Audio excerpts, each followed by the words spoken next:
nadie va a venir a darnos las herramientas que pedimos. Es decir, las herramientas las tenemos que desarrollar desde el sector. Ahí creo que hay esto a nivel de emprendimiento, de inversión, pero también de desarrollo y de aprendizaje es súper importante entender que el sector tiene que desarrollar muchas más herramientas para sí mismo que lo que ha venido haciendo en los últimos años, ¿no? En el fondo, o sea, Buildia es una herramienta desarrollada por un arquitecto, por varios arquitectos, ¿no?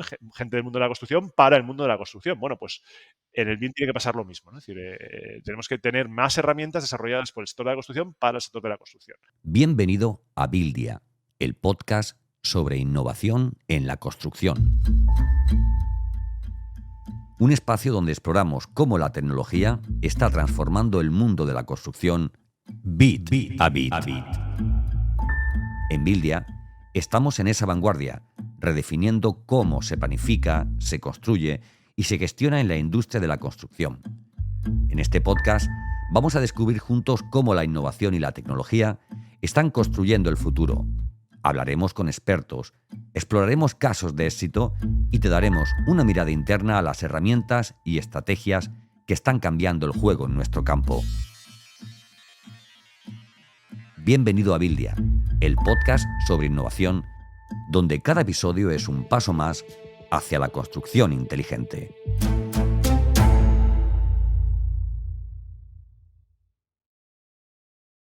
Hola a todos, bienvenidos a un nuevo episodio del podcast de Buildia, de Innovación en la Construcción. Hoy vamos a estar hablando del amplio mundo del BIM con Roberto Molinos. Roberto es fundador y socio director de Modelical. Ahora nos contará un poco más en detalle qué es. También es profesor asociado del IE, del Instituto de Empresa, y participa en labores docentes tanto en los niveles educativos de grado como de máster en negocios para la arquitectura y el diseño, en asignaturas relacionadas con digitalización, BIM en sí mismo y toma de decisiones para emprendedores relacionados con nuestro sector. Roberto, buenos días, gracias por venir. Nada, Jero, buenos días. Un placer estar aquí contigo desayunando. Efectivamente, Desayunando Podcast. Pues vamos a tener un buen desayuno, espero. Nosotros llevamos mucho tiempo ya conociéndonos, trabajando, colaborando, tanto a nivel docente como a nivel profesional. Tu trayectoria desde que fundaste Modelical hasta ahora, para mí ha sido una referencia en muchos temas. Se puede decir que también nos has ayudado mucho en el proceso emprendedor de Buildia, que ya lleva unos años. Y bueno, es un placer absoluto poder hablar contigo más en detalle de lo que hacéis, ¿no? A mí, como siempre le digo a los invitados, no me gusta necesariamente hacer una presentación profunda porque creo que los que mejor os conocéis sois vosotros. Así que te cedo el escenario, cuéntanos un poco quién es Roberto y a partir de ahí, bueno, pues qué hacéis en Modelical y cómo ha sido la historia de Modelical. Adelante. Pues muy brevemente, yo soy arquitecto, estudié arquitectura en Barcelona porque me gustaba dibujar cosas que luego podían tener pues posibilidades de construirse o de existir. Ese era un poco, pasados los años reflexiono y era un poco lo que me atraía.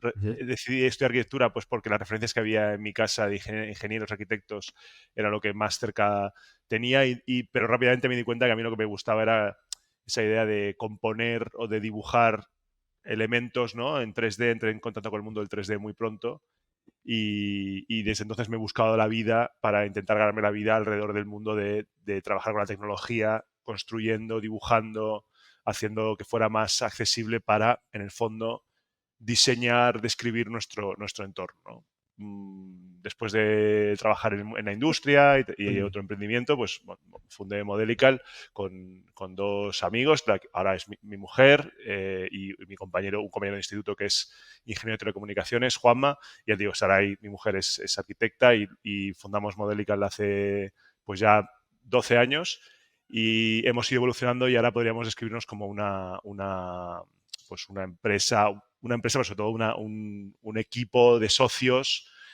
con gente muy brillante a su alrededor que trabaja intentando cambiar el sector de la construcción proyecto a proyecto, pero también trabajando con los grandes players, ¿no? para que el sector tome mejores decisiones, construya mejor, sea más limpio, sea más rápido, gracias a la tecnología. Yo me defino como una persona que hace demasiadas cosas en Modelical. Todas las que Pues, hago me gustan.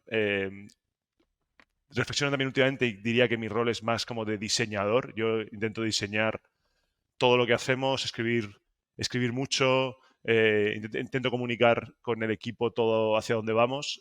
Obviamente soy arquitecto, eso me persigue y no me queda otra que ser empresario. Y disfruto mucho las tres vertientes, ¿no? La vertiente de empresario, que es una cosa que a uno en la escuela de arquitectura no le explican, pero efectivamente. que es muy, muy satisfactoria y que tiene muchísima ciencia, muchísimo arte, muchísimo que aprender. Mi contacto con el IE me ha ayudado mucho a estar constantemente reflexionando alrededor de este aspecto. Y ya digo, mi día a día diría que soy mitad diseñador, mitad empresario, 100% arquitecto. Fenomenal. Comparto muchas de las cosas, de esa idea de hacer muchas cosas y también esa pasión por la parte digamos, la vertiente de empresario que complementa la parte de diseñador, de arquitecto, de comunicador, etcétera. Cuando tú Nosotros somos ahora, empezaste, sí, somos ahora 100, lo digo por darte un input, ¿no? Es decir, ahora muy somos unas bien. 100 personas y cuando éramos 5 o 10 hacía muchas cosas, pero es que ahora sigo haciendo muchas cosas. Hemos delegado muchísimo, hay muchas cosas Sí. que no pasan ya por mis manos, afortunadamente, porque soy un poco paquete, pero sigo haciendo muchas cosas y sobre todo de lo que más me gusta es estar en contacto con los clientes, ¿no? A veces es un poco Ujú. exigente emocionalmente, pero el contacto con los clientes es súper importante y es algo que no me veo dejándolo de hacer, la verdad. No, no, efectivamente es fundamental. Ahora hablaremos un poco más en detalle de cómo, de algunos casos de uso y me gustaría ahondar un poco en ese tema. Pero antes de entrar en la historia, digamos, en la aventura de Modelical, tú empezaste, cuando estudiaste, cuando empezaste los primeros Ujú, emprendimientos y las primeras experiencias, digamos, de modelado, por decirlo así, ujú, ujú, el BIM era muy diferente a lo que es ahora. Es una forma de trabajo que se ha desarrollado una auténtica barbaridad, pero todavía le queda mucho, en mi humilde opinión. Me gustaría que nos contaras un poco cómo fue esa aventura de ir descubriendo el BIM desde hace, pues, digámoslo, aproximadamente 2 décadas hasta hoy. Y que nos contaras un poco por poner en contexto para los que, digamos que están familiarizados con el término, pero de una manera más colateral, o los que no están ujú. directamente familiarizados con el término, pues qué es en general el BIM, cómo ha ido evolucionando en estos años y qué grado de desarrollo tiene ahora mismo en España, global. Y también un poco, ya por último, qué abarca, ¿no? O sea, qué hace, porque mucha gente, pues a lo mejor piensa que solamente es la componente de modelado, un modelado más colaborativo y tal, pero realmente hay muchísimas cosas que se pueden hacer con él, ¿no? Entonces, si nos Sí, sí. puedes dar un poco esa visión. Pues el BIM, en teoría, o sea, normativamente, el BIM consiste en crear información sobre edificios, ya sea existentes o proyectos, Ujú. de una manera digital. Y esa información se circunscribe fundamentalmente al ámbito pues, del diseño, de la representación de un edificio o una infraestructura con sus atributos, ¿no? Entonces, bueno, Ujú. es muy fácil hacer la conexión directa entre BIM con modelar en BIM, ¿no? Pero bueno, también hay algunos que lo ven como una metodología de trabajo, es decir, no es solamente modelar, sino que es todo lo que tiene que ocurrir alrededor de un proyecto o de un equipo para que esos modelos se generen y que sean útiles. Con el tiempo, cuando el BIM se ha ido, digamos, convirtiendo en una palabra mucho más asequible o mucho más eh, popular, Sí, em, comprendida, em- ¿no? Ujú. sí, vemos que empresas o individuos entienden el BIM como em, una forma de gestionar la información, ¿vale? Es decir, que en el hecho, o sea, en lugar de, o sea, una forma de gestionar la información que a veces poco tiene que ver con los modelos, que tiene más que ver con el hecho de que tú puedas acceder a los datos de un proyecto, a los planos, o a las incidencias, o a los elementos del coste. En el caso de Buildia, pues esto es muy relevante, o a los temas relacionados con la planificación, o con, bueno, con cualquier aspecto de ese poliedro que es una obra o un edificio, que puedas acceder de una forma más digital, más inteligente. Entonces, nosotros, o sea, nuestra visión es que sí, o sea, en BIM, BIM es modelar, BIM es una metodología para conseguir que la información de un edificio, un proyecto o una infraestructura sea útil, pero también tiene Sí, mucho que ver con la colaboración que ocurre en proyecto y en la fase de utilización, mantenimiento, de operación de ese activo y en todas las tecnologías que hay implicadas. Entonces es muy normal que vayamos a una empresa a hablar de BIM y no hablemos, para entendernos, de modelado, de Revit, de Archicad, de nada de eso, sino que hablemos pues, de herramientas de plataformas, de automatizaciones, de integraciones, pero que no haya apenas conversación alrededor del tema de BIM. Es verdad que BIM ha evolucionado mucho, sobre todo en esta sí, segunda acepción que te doy, ¿no? Es decir, en las herramientas que hay de modelado que usamos hoy en día o sea, ya estaban hace, pues no 20, pero al menos para mí no 20, pero sí hace 16, 17 años, que es cuando yo empecé, eh, sí. sí estaban. Lo que ha evolucionado mucho, o al menos se ha convertido en más accesible, es todo lo que tiene que ver con la integración o el intercambio de información o la posibilidad de trabajar en la nube. Eh, no creo que haya sido un cambio disruptivo a nivel tecnológico, es decir, no creo que la tecnología la hayamos creado en el mundo de la construcción, sino que ha ido penetrando en el mundo de la construcción desde otros sectores, más de la Sí. manufactura o bueno, de otras áreas del IT, pero creo que el cambio ha estado ahí, ¿no? Y obviamente el cambio grande ha sido en que se ha hecho una labor de pedagogía muy grande que ahora pondré en crisis, ¿no? Si el retorno está realmente ahí y ahora los clientes lo demandan, las constructoras están cada vez más preparadas, aunque le falte mucho, los estudios de arquitectura lo van utilizando, ingenierías grandes lo usan todo, ¿no? Entonces, bueno, diría que tecnológicamente no ha sido nada disruptivo, ha sido más bien algo evolutivo desde hace 15, Sí, 15 años, progresivo, ¿no? Ujú. sí. Pero que realmente el efecto de red ha estado en que ahora puedes conectar muchísimas más fuentes de datos y hacer que trabajen juntas. Fenomenal. De hecho, hay gente, esto es algo que se puede buscar en Google, pero que yo creo que es interesante que aparezca aquí, que BIM dice, digamos que utilizan o creen que las siglas BIM es Building Information Modeling y otras que hablan de Building Information Management. Ujú. ¿Realmente cuál es la versión oficial de esto? Bueno, la versión oficial es la de modeling. Lo que pasa es Vale. que O sea, que cuando eso tú hablas nunca de cambió. si hablas de modeling con un arquitecto, con un ingeniero de obras públicas, pues el modeling lo entiende como algo físico, ¿no? Relacionado con una pared o un pilar o un estribo, Sí, ¿no? Si lo hablas con alguien de IT, modelar, crear modelos de datos es algo muy sesudo, muy sí, abstracto, ¿no? sí, Entonces, sí, sí. bueno, yo creo que la doble visión de qué es, o sea, en qué consiste modelar, si es únicamente físico, realmente tiene algo mucho más del mundo de la abstracción, de definir atributos, herencias, conexiones, clases. Yo creo que las dos visiones son válidas y es en todo ese espacio donde se entiende la componente de metodología, de integración, etcétera, ¿no? Antes me preguntabas por el estado de BIM, ¿no? Por el nivel de Sí, madurez justo que iba a ir vemos. a eso. Sí. Mm, A ver, el nivel de madurez de BIM no creo que sea, o sea, no creo que vaya a ser nunca más allá, vaya a ir más allá del nivel de madurez que tiene el sector en sí mismo en sus procedimientos. Es decir, sí. em, será porque ya llevo muchos años en esto. A una pregunta que hago muy a menudo con mis clientes y todo con mi equipo, el equipo que es más joven, que está empezando o que está trabajando en proyectos de consultoría, que hacemos mucho de eso, es Sí, ¿para qué les sirve el BIM? Es decir, ¿por qué un modelo 3D o por qué hacerlo de una forma tan colaborativa? ¿Qué le aporta al cliente? ¿Qué nos sí, aporta en el valor que proyecto? aporta. Ujú. Y, y muchas veces nos quedamos como diciendo, ostras, es que no está claro el valor que aporta esto, ¿no? No está claro, ¿no? Entonces, por mucho que la tecnología pueda hacer algo, si el valor no está claro, y no digo que no haya valor, digo que no está claro, eh, es muy difícil que la tecnología parezca que avanza, ¿no? Es decir, yo en muchos Sí, aspectos me siento, con ciertos clientes o proyectos, me siento como que retrocedo en el tiempo, pues porque tienes que hacer como esa labor de explicar de qué va esto, las ventajas, el valor que puede aportar, ¿no? Y parece como que retrocedemos 5 o 10 años a veces, ¿no? ujú. Pero yo diría que siempre tenemos que tener claro que la tecnología ha llegado muy rápido, o sea, se ha implantado razonablemente rápido y que ahora mismo es más una discusión de valor. Es decir, en Estados Unidos, por ejemplo, vemos que hay ciertas áreas donde BIM no se está utilizando tanto como en Europa, eh, sobre todo en el mundo del diseño, más en la parte de arquitectura. Sí, em, ahora iremos a eso, porque ahí hay un mundo también. Sí, sí. sí.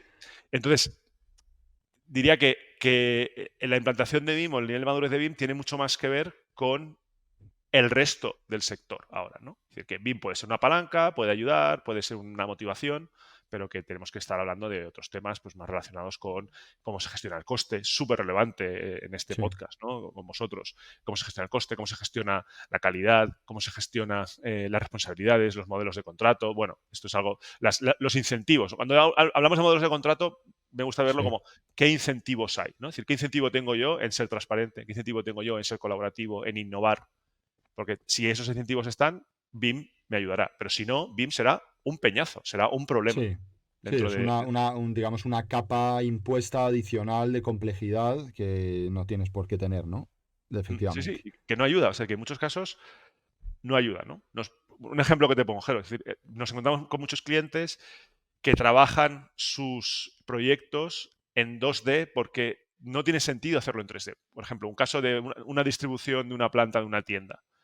El 3D aporta, pero Sí, aporta quizá en una segunda fase. Es decir, una primera distribución, el 2D es mucho más ágil, es mucho más directo, entiendes, no sé por qué, pero quizá por cómo estamos entrenados, entiendes mucho más rápido lo que hay, ¿no? Lo que hay. Yo no sé a vosotros, pero a mí cuando veo un plano de un centro comercial, que estoy allí perdido buscando la tienda del McDonald's o buscando la tienda sí. de, no sé, y lo veo en 3D, me cuesta más entenderlo que si veo un directorio en 2D sencillito, ¿no? Es decir, Sí, por supuesto. a mí Claro, me hay mucha cuesta. más información que procesar, ¿no? Realmente. Claro, Y en el para algo momento en mucho, el que para estás un uso buscando, por mucho más ejemplo, sencillo.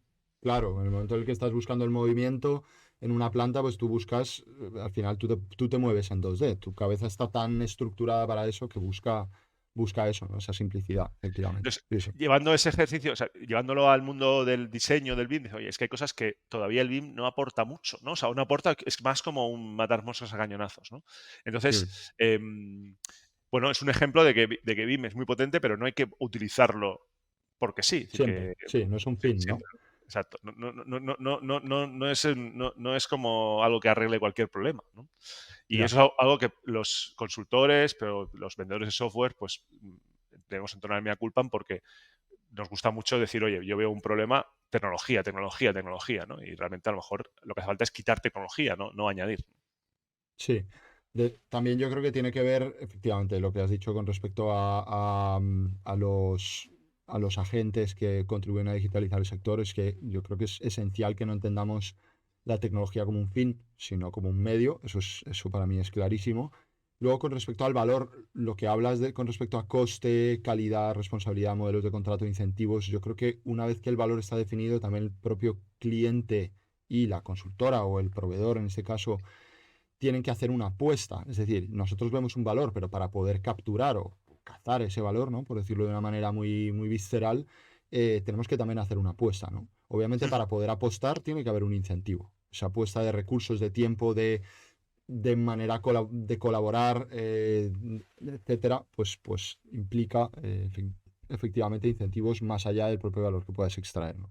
Y Sí, luego, sí. por último, hay una cosa que de una manera implícita, has sacado a colación que me parece esencial, y es que en el corto, digamos que en la percepción del valor, por supuesto, digamos que la capacidad de una herramienta, de una tecnología de generar valor, en el caso del BIM es obvia, igual que en otras tecnologías, ¿no? En inteligencia artificial, ¿no? Por ejemplo, que son muchas tecnologías a la vez, pero bueno, la capacidad de generar valor es inmensa. Ahora, hay casos en donde no tiene sentido meter inteligencia artificial o es excesivo o directamente no es necesario, ¿no? Lo mismo ocurre con el BIM. Yo creo que hay una componente ahí que hace que el cliente pueda extraer valor, mayor valor de esa tecnología, y es también la amplitud de su visión. Pongo un ejemplo muy claro, siguiendo con lo que has mencionado de la tienda, ¿no? Por ejemplo, pues oye, para modelar la primera distribución de una tienda, incluso en un caso concreto, para construir esa tienda, si eres una marca relativamente pequeña, donde no manejas pues gran escala, no tienes grandes presiones de velocidad, etcétera, pues quizás el 2D o un 3D que no esté, digamos, en BIM, pues te puede servir, ¿no? Ahora, si tú además de esa tienda manejas una red de 100 o de 1000 o de 1500 tiendas, tienes que entender pues los suministros, el mantenimiento de esas tiendas, o simplemente los tiempos de ejecución y centralizar eso con un plan de compras, etcétera. Es decir, si lo ves ya como no solo una tienda, sino parte de un sistema, y no solo un sistema fijo en un momento determinado, que es proceso de construcción, sino a lo largo del ciclo de vida de un bien inmobiliario, entonces de repente hay muchas más dimensiones en las que se pueden mejorar cosas y por lo tanto muchas más dimensiones en las que el BIM puede aportar valor. Entiendo yo, ¿no? ¿Es así? Sí, sí. A ver, fíjate, justo el ejemplo que utilizas me hace gracia porque te iba a decir que, o sea, aunque estoy de acuerdo en esa idea de que el BIM es, sobre todo, entendido como gestión de información, te permite tener una visión mucho más amplia y transversal y te permite, una cosa que me gusta hablar mucho de ello, es el aprendizaje colectivo, ¿no? Es decir, que tú como compañía, como equipo, como profesional puedas aprender a diferentes niveles de lo que has estado haciendo. Ujú. Ocurre que cuando tienes 1500 tiendas, no puedes, o sea, el BIM no te va a ayudar, o sea, el BIM solo no te va a ayudar, ¿no? Es decir, como estos Ya, efectos encadenados, tienes que tener una visión, una estrategia encadenada en la que el BIM sea una parte. Entonces, sí. BIM te puede ayudar si haces cambios en otras partes. Si no haces cambios en otras partes, meter BIM es meter un problema, meter una pieza alien dentro de un sistema que no va a funcionar. Lo digo porque no, si haces 1500 tiendas, normal es que muchas de esas tiendas las hagan los mismos equipos y que esos mismos Ujú. equipos con el tiempo vayan desarrollando automatismos de formas tácitas en las que el BIM ha tenido su papel, pero que en una segunda fase ya no es tan importante. Si haces una primera tienda, BIM te puede ayudar muchísimo, ¿no? Pero si haces 100 tiendas, hay que estar muy seguro del valor que te va a aportar BIM, sobre todo en la fase de obra, ¿no? De esas 100 tiendas, porque lo que nos pasa muchas veces es que Genial. por mucho que nos empeñemos, el BIM en la obra, y esto es un tema a reflexionar que puede tener mucho que ver con el coste, el BIM en la obra le cuesta ir a la vez. Sobre todo en Claro, que España, ahí, ¿no? En sí. España le cuesta ir a la vez. Es decir, la obra va por delante del BIM muchas veces, ¿no? Y Ujú. dices, bueno, si el objetivo del BIM es servir a la obra, eso es un problema. Si el objetivo del Sí. BIM es servir a la operación de mantenimiento, quizá no pasa nada porque el BIM vaya un poco por detrás, lo vas actualizando y listo, ¿no? Una cosa que sí que vemos es que el BIM ayuda muchísimo en los temas de mediciones y presupuesto, Ujú. con independencia de la complejidad de la obra, vemos que el BIM ahí sí que ayuda mucho. Si la gente se lo toma en serio, ¿no? Es decir, si el que hace la gestión de costes se lo toma en serio, o sea, digamos, lo aprovecha completamente, BIM es súper potente en ese ámbito, ¿no? Pero insisto, es decir, hay muchas cosas. O sea, lo que tú puedes hacer de manera tácita o de manera como automática, ya sea poner un pladur o mover una luminaria, si tienes que irte a un modelo, verlo, reportar, no sé, como lo complejiza muchísimo, ¿no? Ya. Entonces, bueno, creo que es el titular en esto que estoy diciendo es que, oye, hay que tener súper claro siempre qué valor aporta BIM en cada fase. Sí, sí, por supuesto. Entendiendo que hay que seguir buscando valor para el resto de fases o para el resto de usuarios, ¿no? Es decir, y que el hecho de que BIM no funcione para una parte de una obra no quiere decir que BIM sea una mierda, quiere decir que BIM hay que limitarlo para que no sea un problema en esa fase, pero tampoco perder los usos o perder las ventajas que pueden venir más adelante, ¿no? Y a eso vamos, a eso es principalmente a lo que nos dedicamos en Modelical, ¿no? Ayudar a que la tecnología aporte valor y se pueda medir, eh, y que, como dices tú, que las empresas apuesten, ¿vale? Ahí me gusta Sí. mucho hablar otra vez de incentivos, ¿no? Es decir, el incentivo económico no es el único incentivo. Hay otros incentivos muy Ya. importantes que tienen que ver, pues, con la velocidad, con la paz mental, ¿no? Muchas empresas compran paz Sí, por mental de supuesto. saber que, ¿no? Que a futuro su Que hay un control información, ahí sobre lo que se ha hecho, efectivamente. Eso. aunque no sean capaces de medir, ¿no? También nos ocurre muchas veces en el mundo de la construcción, no sé si a ti te pasa, que vamos a un sitio a decir que BIM es buenísimo, que les va a ahorrar tiempo, pero dicen, si es que no sabemos lo que nos gastamos en los proyectos, no sabemos lo que Ya. tardamos en hacer los proyectos, entonces con lo cual no hay medición, Sí, que no hay la línea base. base, ¿no? No hay No hay línea base. espejo en el que mirarse, ¿no? Una ¿No? vez que has mejorado un proceso. Sí, sí, está claro. Está Y claro. ahí eso, bueno, dificulta mucho, ¿no? La toma de decisiones cuando sobre todo son de ámbito económico, ¿no? Es Sí. decir, es muy difícil demostrar el retorno de la inversión porque no tienes algo con lo que comparar, Sí, un parámetro de comparación. ¿no? Yo creo que, bueno, has mencionado este tema de mediciones y presupuesto, que iremos a él también, porque no solo porque es un tema central en la industria en general, sino porque efectivamente yo creo que está muy conectado con el tema del BIM en general. Hay una cosa que, simplemente por cerrar un poco todo este episodio, llamémoslo así, de la tienda, por ejemplo, cuando vas a un estadio, me imagino que la componente, digamos, de comprobación que puede haber en ciertos sistemas constructivos de una obra compleja, sí que tienen un valor directo en la obra, ¿no? O sea, a lo mejor no lo utilizas dentro del modelo de estadio pues para ver si hay un pladur que está bien puesto o no, pero sí que lo utilizas para consolidar una estructura y un sistema de instalaciones complejo. Y eso sí que a lo mejor va un poquito más de la mano de la obra, y luego hay otras componentes pues que a lo mejor no van tanto de la mano. No lo sé, no sé si ese es el caso. Y ahí hay como una mejor coordinación, o esto que mencionas de la tienda ocurre en todas las escalas.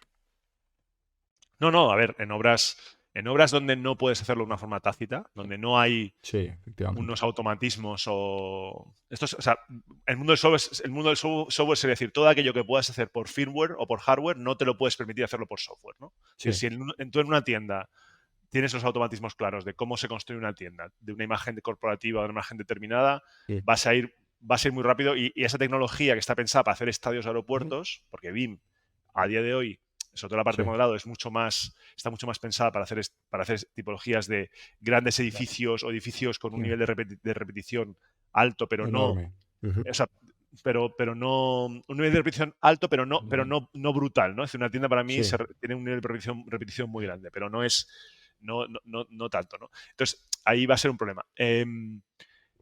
Pero en un estadio, nuestra experiencia, ¿no? En estadios, en aeropuertos, sobre todo en transporte, en mundo ferrocarril o metro, es muy útil, es súper útil porque la componente geométrica de control que te da el BIM, de control de los accesos, de la seguridad, de cómo se ensamblan las cosas, eso es muy potente, ¿no? Es muy potente y se Sí. utiliza mucho. Es verdad, pues que en una obra hay muchos estratos, la producción es la producción, manda, eh, y a ver, hay partes de una obra grande que aún así el BIM va por detrás de la obra, pero no es tan habitual, ¿no? Es decir, Ujú.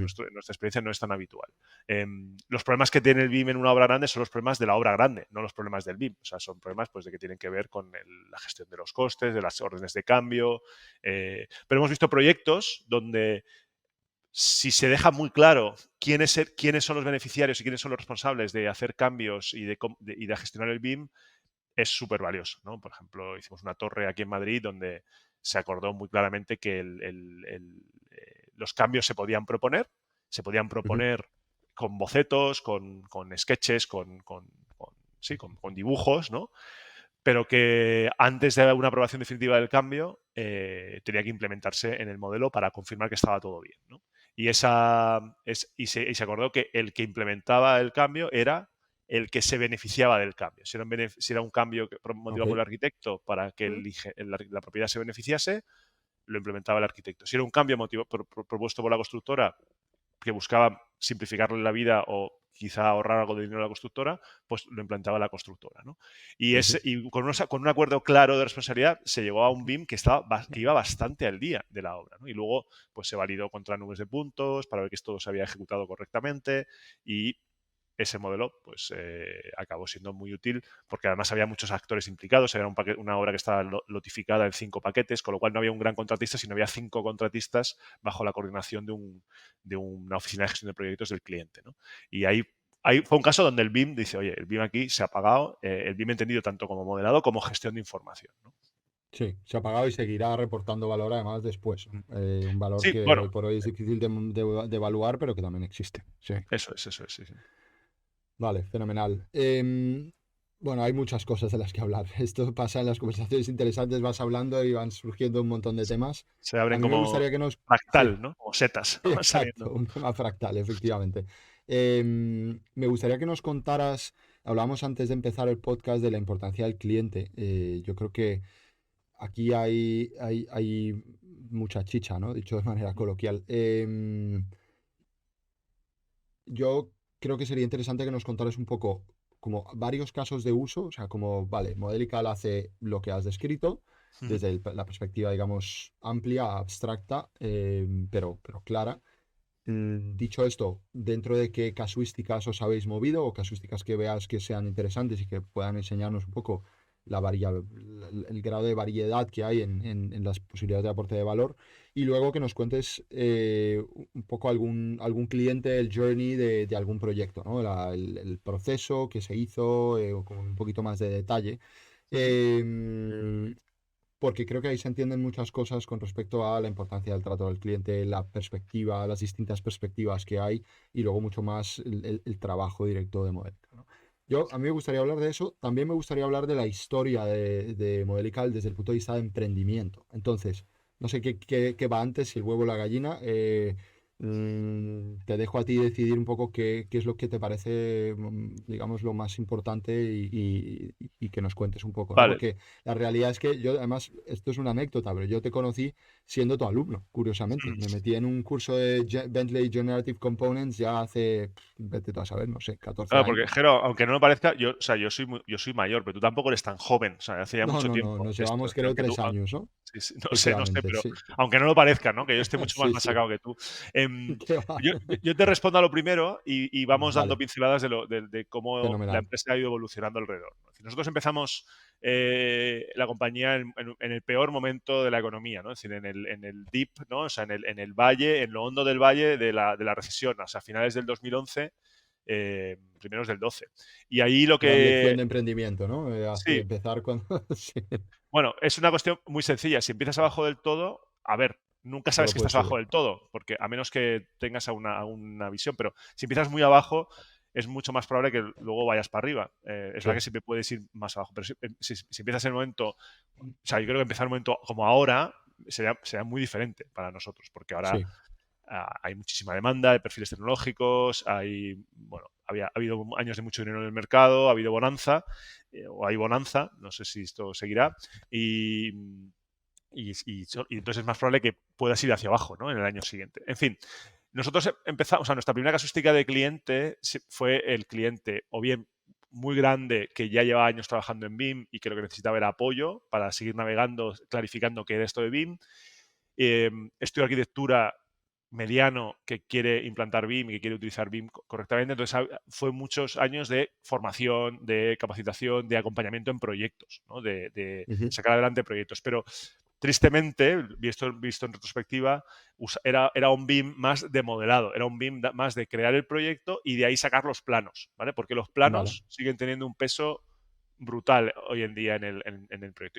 Y uno se pregunta, bueno, o cambiamos esto, es decir, o cambiamos el peso que tienen los planos para construir, o realmente, o cambiamos el BIM, porque hacer Sí, todas las cosas que hacemos en BIM para acabar generando planos es un overkill total, ¿no? sí. Pero bueno, eso es algo que aprendimos con el tiempo y como nosotros estábamos aprendiendo como empresa y intentábamos sobrevivir como empresa, pues tampoco entrábamos en una discusión o en una reflexión tan profunda de decirle al cliente, no hagas BIM. Decía, claro, haz BIM, contrátanos, déjanos ayudarte. Nosotros siempre tuvimos una visión de desarrollo o de automatización muy cercana a lo que hacíamos. Entonces, o sea, no obstante, o sea, no por otra cosa, mi socio es Telecos, ¿no? Es decir, somos una unión de dos arquitectos con un Sí. Teleco buscando esa intersección, ¿no? Entonces, siempre tuvimos desde el principio proyectos de desarrollo relacionados con el BIM, pues uno de los primeros proyectos que tenemos, que aún hoy sigue siendo bastante avanzado, es un proyecto que hicimos con el Ayuntamiento de Barcelona para un desarrollo en Unity en su día y posteriormente en Unreal para gestionar sus espacios de protocolo, sus espacios lo diré, los espacios De que tenían eventos o... sí, Sí. de eventos, exacto, ¿no? Entonces, hicimos el levantamiento, modelado y un desarrollo para poder configurar bodas, presentaciones, actos oficiales dentro del ayuntamiento. Eso es algo, empezamos en el 12, yo a veces lo miro y digo, "Joder, es un proyecto que hoy en día sería súper actual y Sí. que hicimos, y que hicimos en el 12. Durante mucho tiempo nuestro foco, o sea, lo que fuimos viendo es que teníamos que ayudar a empresas del sector que no eran capaces de entregar proyectos en BIM a hacerlo con garantías. ¿Por qué lo hacían en BIM? Por un lado, bien, porque su cliente era un cliente normalmente un cliente de Oriente Medio o de Australia, se lo pedía, sin tener mucha idea, Sí. pero se lo pedía y le pagaba bien para poder hacerlo. Entonces ellos tenían que entregar pues metros, hospitales, aeropuertos bajo metodología BIM, pero siempre entregando planos, ¿no? Siempre con el Ujú. plano en el centro. Y ahí les ayudábamos, pues ayudábamos a ingenierías grandes, a alguna constructora, a estudios de arquitectura. En paralelo íbamos haciendo implantaciones, íbamos haciendo formaciones y ese fue un poco el caso típico de desarrollo de BIM de nuestros primeros años y que concuerda mucho con lo que se ve hoy en día, que es que las ingenierías españolas están bastante maduras en temas de BIM, los estudios de arquitectura grandes en España están totalmente maduros y las constructoras han trabajado mucho en BIM, ¿no? Es decir, Ujú. si alguien dijera que una constructora española no está muy puesta en BIM, probablemente es porque no entiende cómo funciona una constructora, ¿no? Que es que cada proyecto Sí, es un mundo y las oficinas centrales tienen un peso relativo, ¿no? Un grande. peso dentro de Sí, cómo cada obra se gestiona. sí, Ese fue los primeros 5 o 6 años en Modelical, ¿no? ¿Qué ocurre? Que cuando a base de dar la matraca los arquitectos, ingenieros, constructoras consiguen que los clientes empiecen a entender qué es esto de BIM y los clientes empiezan a recibir modelos BIM, se van dando cuenta de que eso puede tener algo de valor para ellos en el largo plazo, ¿no? Entonces ahí entramos en el mundo ya de trabajo, empezamos a trabajar más con clientes. Cuando digo clientes es el cliente que sería de un arquitecto, el cliente que sería de una constructora, ¿no? Es decir, pues operadores de estadios de fútbol, clubes de fútbol, ujú, operadores hospitalarios, empresas del mundo del retail, empresas del mundo de la logística, ¿no? Que ven no solo el BIM como una herramienta de representar sus edificios, sino de gestionar la información a largo plazo. Y es ahí donde el BIM se convierte más en una disciplina mucho más de metodología y de IT, que no solo de representación física, sino también, digamos, empezamos a hablar de todos los temas que tienen que ver con integraciones, valor del dato, procesos automáticos, ¿no? Y ese ha sido un mundo muy interesante para nosotros, ¿no? Muy interesante porque nos ha permitido implantar o empujar el BIM desde más arriba en la cadena, ¿no? Entonces ahí pues ujú, hablamos de empresas que cambian sus procesos para adaptarlos a la metodología BIM, al uso de BIM, buscando casos de uso muy concretos, ¿no? Pues estamos haciendo proyectos con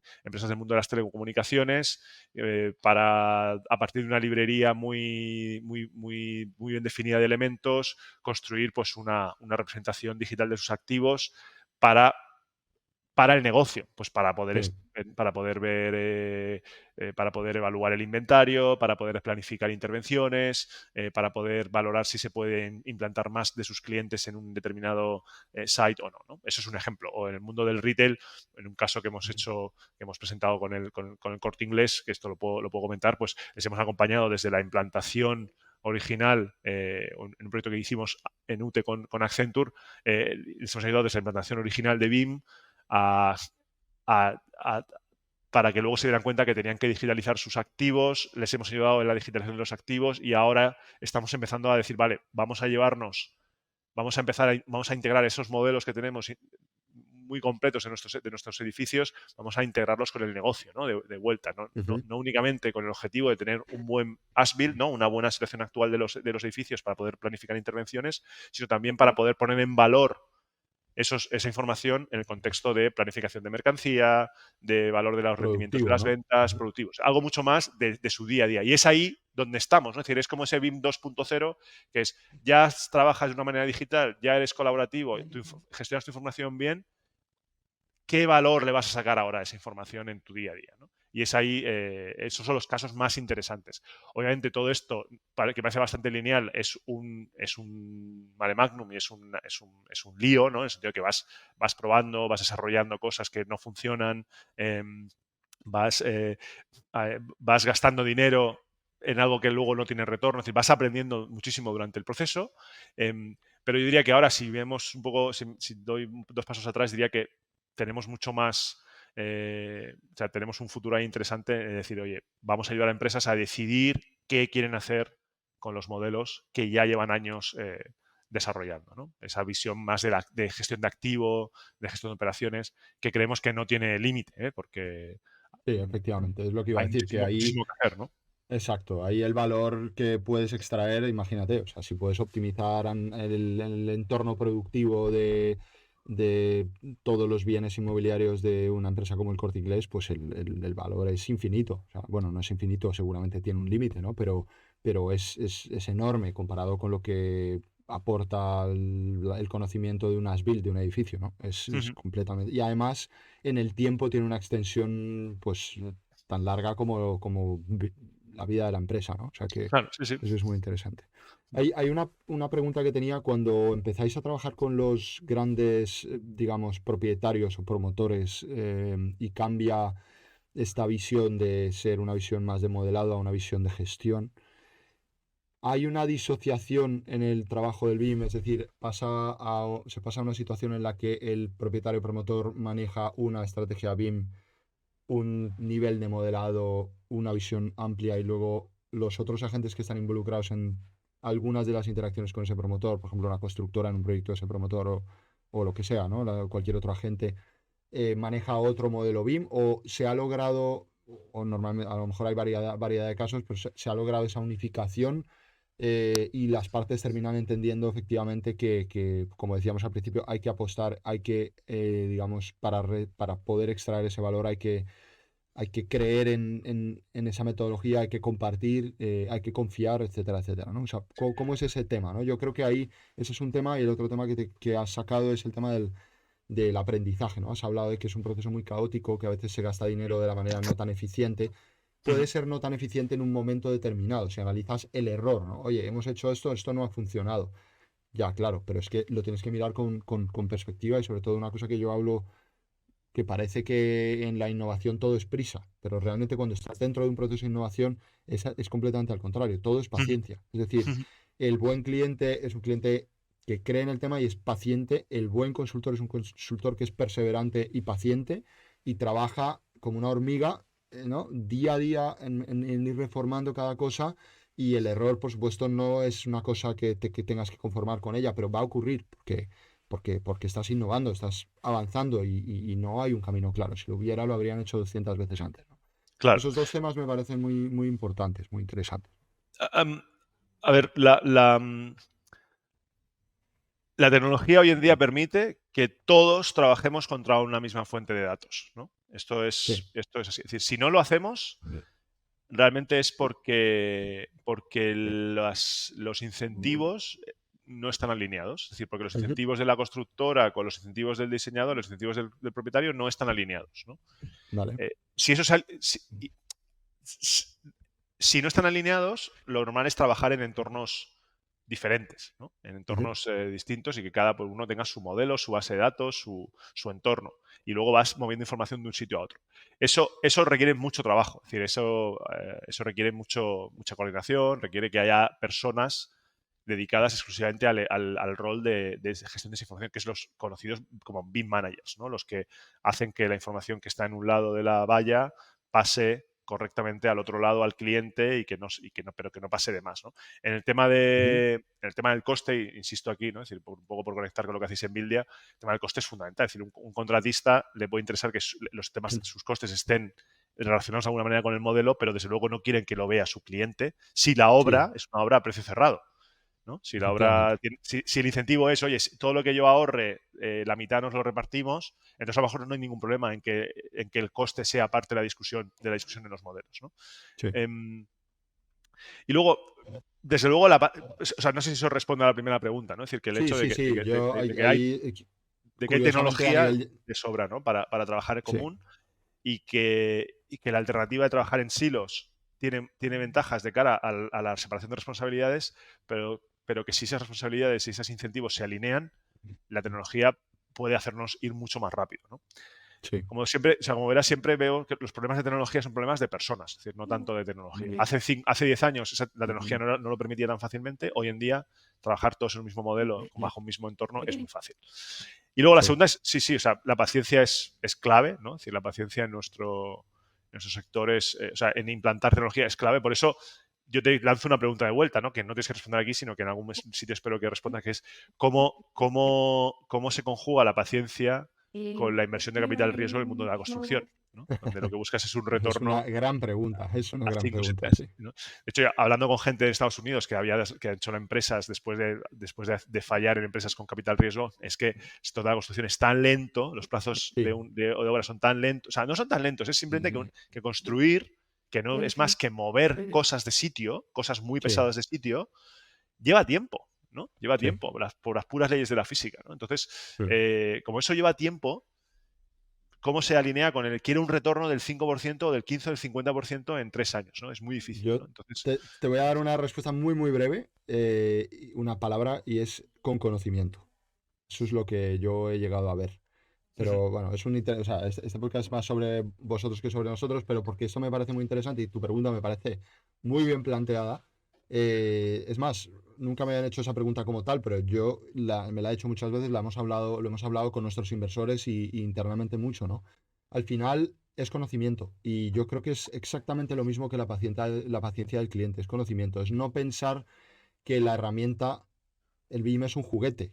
Yo me compro y ya está, y voy a estar, ¿no? Voy a ser más digital que el de al lado. No, señor. Esto se hace por unas razones muy concretas, con un fundamento de negocio técnico, una visión muy concreta. Y en el caso del capital riesgo, es muy curioso, pero hay muchos, se da muchas veces, al final el inversor persigue mercados grandes, modelos escalables y que Ujú. puedan hacerlo de una manera relativamente rápida. Pero el tamaño del mercado y el tamaño de la oportunidad también es algo fundamental. Es decir, que, hombre, si tu oportunidad es pequeña, pues la velocidad va a ser mucho más importante que si la oportunidad es gigantesca. Y en la construcción yo creo que cuando se da el error de juicio es porque se mira al mercado con todo el potencial que tiene, que es casi ilimitado con respecto al potencial económico que hay, es brutal. Y por supuesto también en otros temas de productividad, lo que has mencionado al principio, transparencia, sostenibilidad, ahora hablaremos de ello y demás. Pero claro, cambiar el mundo y además en este caso de una manera muy física, ¿no? La construcción es que define una enorme mayoría de las cosas que vemos en el mundo a nivel tangible. Ujú. Cambiar ese mundo lleva tiempo y no te puedes llevar, por decirlo así, el gato al agua en 2 años, ¿no? Ujú.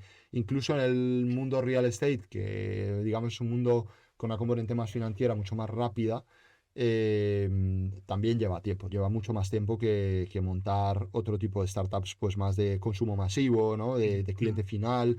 En general, el B2B lleva más tiempo, requiere mucho más conocimiento por parte de los inversores y lo que diré ya para terminar, afortunadamente, en el sector de la construcción desde el año aproximadamente 2015, pero sobre todo desde el año 2018 y pospandemia, se ve digamos, un interés desde el punto de vista del venture capital y una inversión cada vez más formada y que cada vez entiende más, pues, por qué invierte, cuál debe ser la visión, cuál es la estrategia ganadora y demás, ¿no? Pero Ujú. vamos, como decías tú antes, el titular para mí es que la manera de conciliar la dificultad y la lentitud de la construcción con las prisas y la velocidad del venture capital es el conocimiento.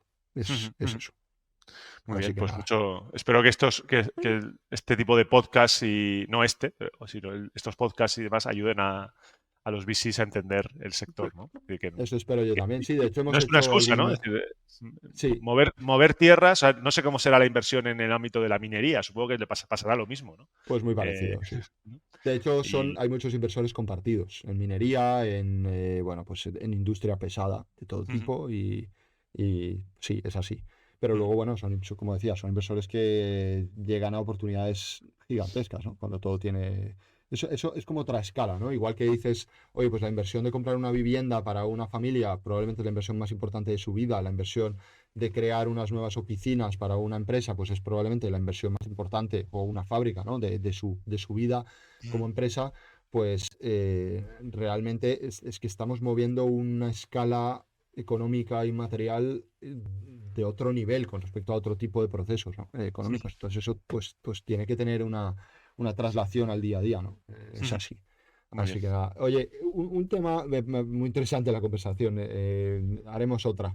Iba a decir que hemos tenido algún otro episodio con inversores especializados en el sector, Juan Nieto de Zacua Ventures, y Ujú. tendremos más. O sea, que porque precisamente yo creo que ese conocimiento es importante destacarlo. Genial. Quería comentar algunos temas relacionados, ya un poquito más amplios, relacionados con el BIM y con, digamos, la agenda actual, no la moda, la agenda actual de nuestro sector. Los deberes, las cosas que está desarrollando, eh, digamos, las puntas de lanza de nuestro sector y también las grandes oportunidades que tiene, ¿no? Para Ujú. mí hay dos, hay muchos más. Nos dejamos de alguna manera mediciones y presupuesto, los podemos conectar porque creo que están conectados con los dos grandes temas que voy a mencionar, que es industrialización y sostenibilidad. O sea, ¿cuál Ujú. es la relación o el potencial de BIM y la industrialización y el BIM y la sostenibilidad? La sostenibilidad es un término inmenso que además cada día afortunadamente se conoce más por todas las partes y se informa mejor y que acaba siendo algo que hay que puntualizar, ¿no? Entonces, pues, sostenibilidad en construcción puede ser muchas cosas, pero pues las cosas que veas más destacables, ¿no? Desde medición de carbono incorporado operativo hasta no, el control de residuos, otro tipo de cosas, ¿no? Cuéntame un poco cuál es tu visión, cuál de las dos ves más clara, si hay alguna de las dos y un poco, bueno, pues cuál es esa relación. Pues respecto a lo primero, a la industrialización, diría que BIM es una oportunidad estupenda para integrar el proceso constructivo con los industriales. Con los Ujú. industriales, con los fabricantes, con los instaladores, pero sobre todo con los industriales, ¿no? Con los que realmente tienen esa capacidad industrial, ¿no? Sí. Porque la industrialización que estamos Mm. viendo en España tiene más que ver con o sea, viene más del ámbito, o sea, viene más de un ámbito intermedio entre la constructora tradicional y el fabricante, pero una cosa que hablo con amigos que están en el mundo que están en el mundo de la industria es, oye, ¿por qué no contáis más con los industriales, ¿no? Para esto de la Sí. fabricación? Nos lo preguntan, ¿no? De por qué el mundo de la construcción no cuenta más con el industrial, que además somos los que tenemos como el músculo y la mentalidad de inversión, de desarrollo de Sí. producto.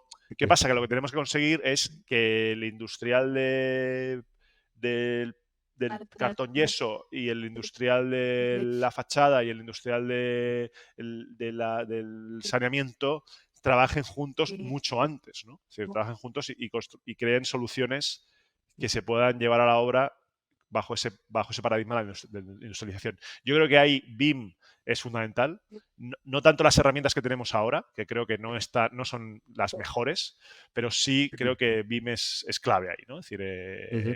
para ese desarrollo o ese co-desarrollo de sistemas, de elementos, ¿no? Creo también que BIM ha preparado mucho a los promotores, a las constructoras para pensar de una forma más digital, más estructurada, más organizada, y eso creo que es bueno para la industrialización, ¿no? Y en el tema de Perfecto. sostenibilidad, eh, para nosotros es un ámbito muy interesante, en el que tenemos mucho interés, en el que estamos dando pasitos, pero también, o sea, creemos que va más o sea, la BIM puede aportar muchísimo a esa visión completa de lo que realmente cuesta, y no hablo en coste económico, sino en coste medioambiental, en coste social, o sea, todas las dimensiones del coste. Creo que BIM puede ser una herramienta muy, muy buena para analizar, para gestionar, para tomar decisiones alrededor de los costes que tienen los edificios. Creo que ahí hay mucho por hacer. Quizá es Sí. algo que desconozco, pero me da la sensación de que hay muchísimo por hacer, muchísimo por integrar y que es una frontera interesante, ¿no? Que tenemos no muy lejana y en la que hay bastantes cosas por hacer. También creo que hay mucha incertidumbre. Creo que también hay mucha incertidumbre sobre los datos, sobre lo que realmente, o sea, sobre lo que realmente cuestan las cosas, ¿no? ¿Cuánto cuesta Sí. una mesa de IKEA? ¿Cuál es el coste medioambiental de una mesa de IKEA? ¿No? Es decir, esa información puede estar, o sea, si eso cuesta tenerlo, imagínate tener el coste medioambiental de un tabique de Pladur, que no sabes si lo han traído de un almacén de aquí al lado o si ha venido de no sé dónde, ¿no? Es decir, entonces, bueno, Sí. pues, pero ahí creo que BIM es una parte, no creo que sea la solución, pero es una parte, uno de los componentes de la solución. Y creo que ahí hay mucho que hacer. Creo que veremos Ujú. startups trabajando ahí en BIM, ¿no? O Sí, incluso sin duda. desarrollando el BIM alrededor del mundo de la industrialización, de la sostenibilidad. Y nosotros vamos a estar ahí, ¿no? Es decir, vamos a estar ahí porque es un tema que nos interesa y que además en un mundo en el que hacemos pirámides, ¿no? Como digo, hacemos cosas muy, muy de tipo pirámide, ¿no? Entonces, tener esa Es, visión de sostenibilidad es importante. sí. Es decir, estamos trabajando haciendo ciudades en la India, en Oriente Medio, cosas que su sostenibilidad no está como muy clara, vamos a decir, puede ser gris, ¿no? Entonces, bueno, Sí. creo que es importante que para nosotros, al menos hablo para Modelical, que reintegremos o que seamos muy conscientes de que la sostenibilidad realmente es importante, ¿no? Y que es algo en lo que podemos tener un impacto, ¿no? Sí, yo creo que ahí hay una oportunidad brutal. Hace poco, precisamente en Rebuild, había un panel sobre el ecosistema startup donde nosotros, bueno, estábamos, digamos, invitados tras haber ganado el premio de la mejor startup del año pasado en Rebuild. Y justo un poco lo que decía, me lo preguntaba el moderador, que era Francisco Gómez, me lo preguntaba, me decía, oye, ¿cuál es la relación entre digitalización y sostenibilidad? Y yo decía, bueno, para mí es una llave que abre un candado que ahora mismo existe, porque hay bloqueos por falta de capacidad para entender fundamentalmente datos de absolutamente todo tipo, ¿no? Desde, oye, pues cuáles son los materiales, productos que hay metidos en un ecosistema de un edificio, ¿no? De una manera holística, completa, no de verlos y decir, pues, o de tener unas mediciones y poder leer un capítulo y decir, aquí hay esto, sino realmente tenerlo cuantificado y poder operar con esos datos, ¿no? Y a partir de ahí, pues todo lo demás, ¿no? O sea, al final yo creo que el nivel más profundo de ignorancia en el ser humano es no saber que no se sabe, ¿no? Y pasar de ese estadio, que no es un estadio, o no es un estado en el que estamos por decisión o por tozudez, sino porque simplemente es una industria que se tiene que desarrollar. Entonces, ahora mismo en muchísimos casos estamos ahí, ¿no? No sabemos que no sabemos, no tenemos el control ni siquiera de los datos y por lo tanto, como tú decías antes, pues los distintos agentes es que ni siquiera han hecho esa capacidad cuantitativa previa a poder tomar decisiones, ¿no? Entonces, una vez que tienes eso, a partir de ahí puedes hacer muchísimas cosas. Con BIM o no, lo que yo sí veo y coincido contigo es que el BIM es una herramienta que puede integrar una realidad construida con datos y geometrías y agentes y procesos de una manera única. Y yo creo que eso lo ven todos los agentes. Hablaba hace poco con un industrial, en relación con lo que dices, un industrial muy potente de puertas aquí en España, con quienes hemos trabajado en algunos procesos, y me decía, claro, es que yo para temas de normativa tengo que, de normativa y de interés propio, ¿no? De convicción, tengo que poder saber cuál es el carbono incorporado en mis puertas. Pero claro, para poder hacer eso yo necesito ir hacia atrás en la cadena. Entonces yo sé cuál es el carbono que yo incorporo en mi proceso, lo que yo controlo. Ahora, el panel que compro, sé a quién se lo compro, pero esa persona o esa empresa que me trae el panel, ¿a quién le compra la madera? Y este que ha producido esa materia prima, ¿de dónde ha sacado la madera? ¿Cómo gestiona el bosque? ¿Cómo transporta el material? Es una cadena realmente muy compleja ahí. Y yo lo que veo interesante en este tema del BIM es que, y te lo digo para que me contrarrestes si no lo ves así, o para tener tu opinión, es que al final ocurrirá un poco como en los principios del BIM, donde el estudio de arquitectura modelaba, luego lo cogía la constructora y modelaba su modelo otra vez y empezaba de cero, ¿no? Al final estará el industrial de, digamos, paso 4 en la cadena, que tendrá su capacidad de medir su carbono incorporado, estará el anterior, que a lo mejor no lo tiene, el anterior a lo mejor sí lo tendrá, irás como sumando componentes hasta que llegue un momento en el que todos los agentes de todas las cadenas pues lo lleguen a tener. Probablemente décadas, seamos Sí, sinceros. y ahí hace falta digitalización, modelos, comunicación, Sí, integraciones. Así, sí, ahí, por eso digo que ahí BIM es parte de, bueno, tú lo dices, abre el candado, para mí es, bueno, va a ser parte de la solución, pero no es la solución completa, faltan muchas sí, cosas. sí, sí, complejísimo. Muy bien, por último, los dos hemos estado en la universidad. Al principio hablábamos de un debate que a mí me parece muy interesante, pues bueno, al final también soy docente, sobre hasta qué punto el valor está en ser un martillo, ¿no? Con respecto a ciertos mensajes, hasta qué punto no. Y bueno, pues esa es una componente interesante que me parece que podríamos debatir ahora sobre el tema de la educación. Y el otro tema es qué se enseña de tecnología y de BIM o de tecnología en general en la universidad, particularmente en las carreras técnicas que Ujú. están relacionadas con nuestro sector, ¿no? ¿Cómo ves tú ese mundo? Bueno, pues cuáles son las reflexiones y las experiencias ahí. Bueno, yo no sé si esto es muy polémico o te decepciona un poco, pero yo creo que los alumnos que salen de las escuelas, en términos de BIM, salen razonablemente bien preparados Me parece estupendo. Sí, para lo que, o sea, para lo que se debería esperar de ellos. Es decir, eh, podemos, o sea, ver caso por caso, pero bueno, en el IE nosotros enseñamos BIM a alumnos de grado para que sean capaces de pensar, o sea, de usar BIM como una herramienta para pensar las diferentes realidades de un proyecto, ¿no? Pero esto sí, lo vemos en otras escuelas, hay multitud de programas, es decir, hicimos otro día un repaso y creo que hay como dos escuelas de arquitectura en el entorno de Madrid que no tienen un programa BIM. Perdón, una. El resto todos tienen programa BIM, ¿no? Y hablo de escuelas de ujú, arquitectura, escuelas de arquitectura, no no instituciones educativas específicas, ¿no? Sino de escuela de arquitectura. Sí, Entonces, hay mucha oferta educativa. Llevamos ya muchos años, la recesión hizo, afortunadamente. Ujú. eso es un tema muy importante, la recesión hizo que hubiera un foco muy, muy potente en la formación.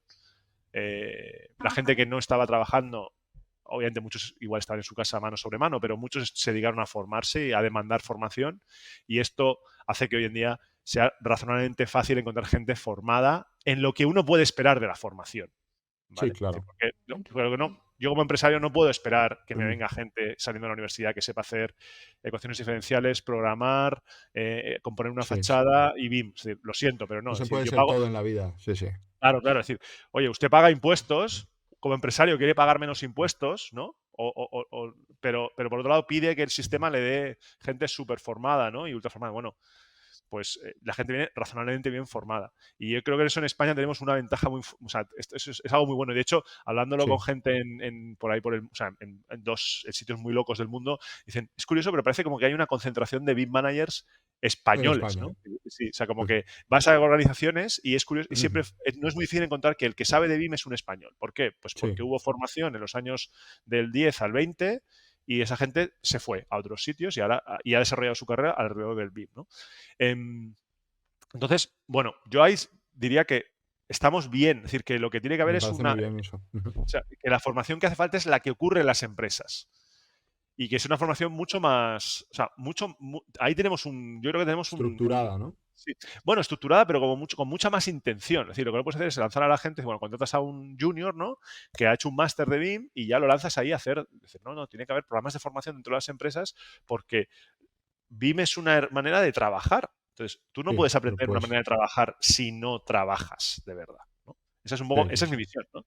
Y bueno, eso pues lo vemos en muchas empresas que tienen como estructuras de formación, de aprendizaje interno, herramientas internas de evaluación, de mejora de procedimientos, que son como pues muy, muy importantes, ¿no? Entonces, pero ¿se puede mejorar el BIM que se estudia en las universidades? Desde luego. O sea, se puede mejorar conectándolo bajo el punto de vista con el mundo de la programación no Sí, visual, de la programación más dura, ¿no? Más de verdad, o sea, más de desarrollo. Se puede mejorar conectándolo con temas que tienen que ver con sostenibilidad, con casos de uso relacionados con el coste, relacionados con el diseño, ¿no? Porque es verdad que hemos tenido unos años de que la universidad generaba BIM monkeys, ¿no? Lo que llamamos, que es gente que sabe modelar, pero que no sabe construir, que no sí. sabe, o sea, que le modela cosas de instalaciones, pero no sabe lo que está modelando, ¿no? No Entonces, la entiende, oye, ya.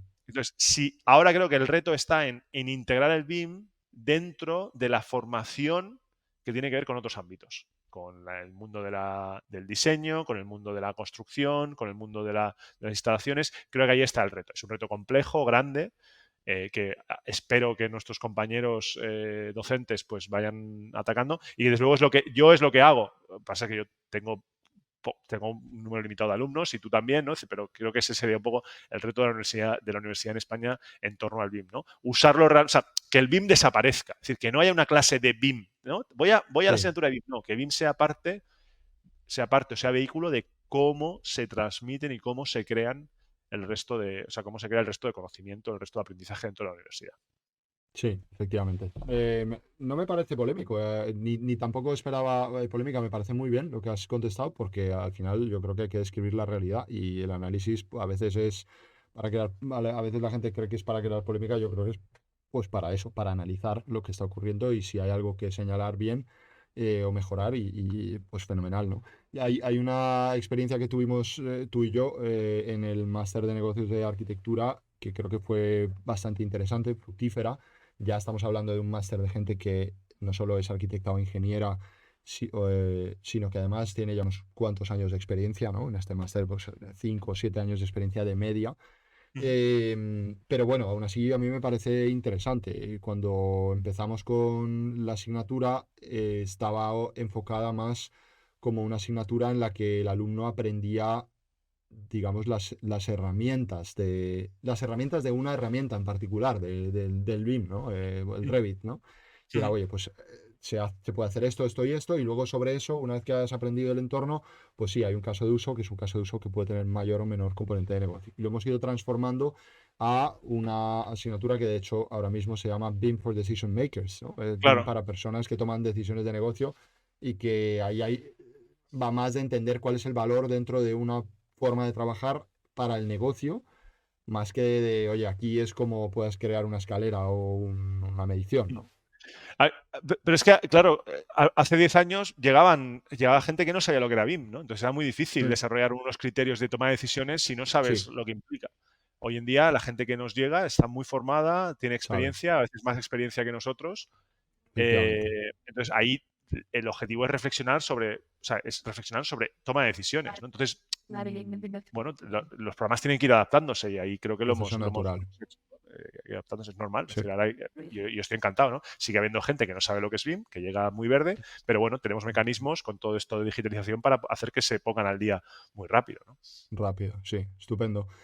Para terminar, la carta a los Reyes Magos de la construcción. Has mencionado algo de que en este momento no tenemos las herramientas adecuadas para ciertas cosas, ¿no?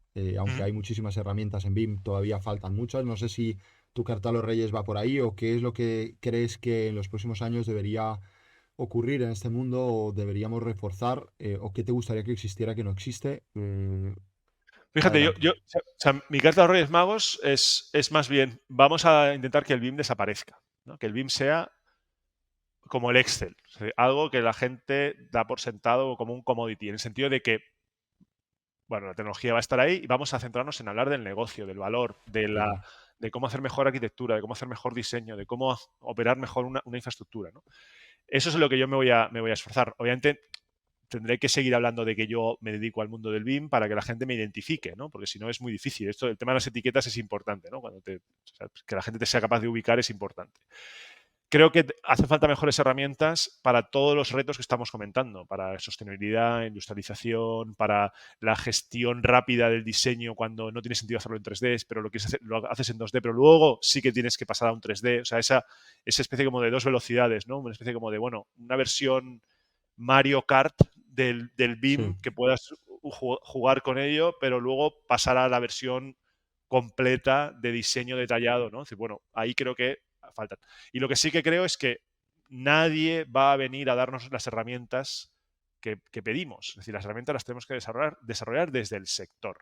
Ahí creo que hay bueno, esto a nivel de emprendimiento, de inversión, pero también de desarrollo y de aprendizaje es súper importante entender que el sector tiene que desarrollar muchas más herramientas para sí mismo que lo que ha venido haciendo en los últimos años, ¿no? En el fondo, o sí, sea, Buildia es una herramienta desarrollada por un arquitecto, por varios arquitectos, ¿no? Gente del mundo de la construcción para el mundo de la construcción. Bueno, pues sí. en el BIM tiene que pasar lo mismo, ¿no? Es decir, tenemos que tener más herramientas desarrolladas por el sector de la construcción para el sector de la construcción. Em, yo con esas dos cosas, o sea, con esas dos visiones, para mí sería lo interesante.